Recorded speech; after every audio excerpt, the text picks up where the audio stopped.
Hi everyone, কেমন আছো তোমরা সবাই? আশা করছি প্রত্যেকেই ভালো আছো আর আমিও ভালো আছি। আজকের ভ্লগটা ছিল আমার বার্থডের ভ্লগ। তো আমি বার্থডেতে সারাদিনে কী করেছি সেটাই তোমাদের সঙ্গে শেয়ার করেছি। আর বড় ভিডিও খুব তাড়াতাড়ি চ্যানেলে আপলোড করব, সেটাও কিন্তু দেখতে ভুলো না। তো চলো এবারে দেখতে থাকো।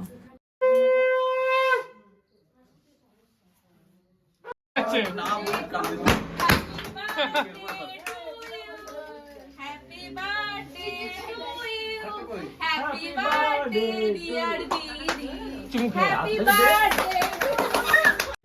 কেক কাটিংয়ের পরে ছিল খাওয়া দাওয়ার পর্ব। আর দেখো এখানে অনেক রকমের পদ রান্না হয়েছিল বাড়িতে, আর আমাকে প্লেটেও সাজিয়ে দিয়েছিল। এটা হচ্ছে কাতলা মাছের ঝোল, এটা হচ্ছে কাতলা মাছের মাথা, এটা হচ্ছে পাবদা মাছ, এটা হচ্ছে চিকেন, চাটনি, পাঁপড়, স্যালাড আর 5 রকমের ভাজা।